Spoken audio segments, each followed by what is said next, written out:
ওকে, প্রায় 5 ঘন্টা হয়ে গেছে, বৃষ্টি হচ্ছে প্রচুর পরিমাণে, ছাদে পানি আটকে গেছে। তো আমি আজকে একটা বিজ্ঞাপন করতে আসলাম।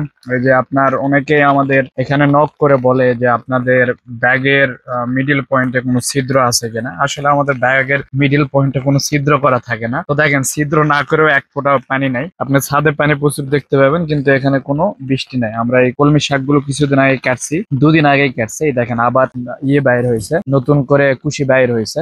আর এটা 3 থেকে 4 দিন পরে আবার আমরা এখানে কাটতে পারবো। তো আমি মূল যে কথা বলছিলাম, আমাদের ব্যাগের মিডিলে কিন্তু কোনো আইলেট দেয়া নেই, আইলেট বা ছিদ্র করা নাই। তো দেখেন এটা বিজ্ঞাপন কেমন বিজ্ঞাপন। আপনারা কি সাধারণ ব্যাগ ব্যবহার করে আপনাদের ছাদ ড্যামেজ করে ফেলতেছেন, ছাদকে নষ্ট করে ফেলতেছেন? আর নয় ছাদ ড্যামেজ, ব্যবহার করুন আমাদের আইলেট যুক্ত জিও গ্রো ব্যাগ। বাহ, একটু ভাবেন তো আপনি। এই বিজ্ঞাপনের থ্রুতে ভাবলাম আমি মিডিল পয়েন্টে একটা ছিদ্র করা আছে আমার এই ব্যাগে। এখন মিডিল পয়েন্টে সেই ছিদ্র দিয়ে শুধু পানি বাইর হবে, চতুর্দিকে সে প্লাস্টিক দিয়েছে, ওই যে দিয়েছে, একটা ত্রিপল দিয়েছে চতুর্দিকে সেলাই করা। এখন শুধু মিডিল দিয়ে পানিটা বাইর হচ্ছে, আর পানি বাইর হয়ে মিডিল দিয়ে এটা যাইবে কই? হয় আপনার চতুর সাইডে যে কোনো এক পাশ দিয়ে বাইর হয়ে যাচ্ছে, চতুর সাইডে এটা ভিজে যায়। অর্থাৎ পানি যখন মিডিলে আসবে, জিও শীট কিন্তু পানি চুষে নাই। আপনার যদি এই ব্যাগে, এটা 300 জিএসএম, এটা খুবই হালকা একটা ব্যাগ, এই জন্য একটু হেলে গেছে দেখবেন। 300 জিএসএম এর গুলো একটু হেলে যায় কিন্তু। তো আমি যদি বলি জিও ব্যাগের এই জায়গায় পানি পড়তেছে, এটা চতুর্দিকে চুষে নিবে। তো মিডিল পয়েন্টে যখন পানিটা পড়ে, তখন চতুর্দিকে জিও ব্যাগ চুষে নিবে, নিয়ে তলাটা পুরাটাই ভিজে যাবে। তাহলে এখানে ছাদ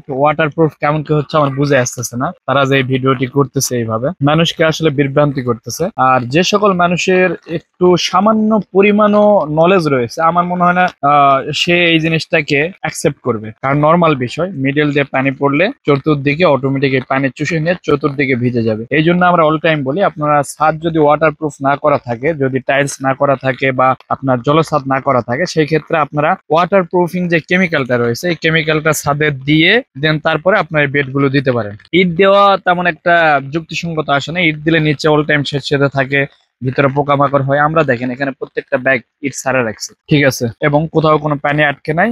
আর ইট ছাড়া রাখার হচ্ছে কারণটা হচ্ছে আপনার ওই কেমিক্যাল আমরা দিয়ে দিয়েছি। আর একটা জিনিস লক্ষ্য করবো, একটা দেখছেন একটু হেলে পড়ছে, যে হেলে পড়ছে এটা 300 দিয়েছেন, কিন্তু আমরা 300, 500, 600 এগুলো দিয়ে ট্রাই করছি। ওই যে ওটা হচ্ছে 600, দেখবেন হেলে পড়ে নাই। এই যে এটা হচ্ছে 500 দাঁড়ায় রয়েছে, আমরা কোনো কিছু দেই নাই। যেগুলো আমাদের যেমন আপনার এটা হচ্ছে 500 দেওয়া হয়েছে, আর এখানে 300 দেওয়া হয়েছে। যেগুলো 300 এগুলো আমরা একটু দেখছি, এগুলো হেলে পড়ে।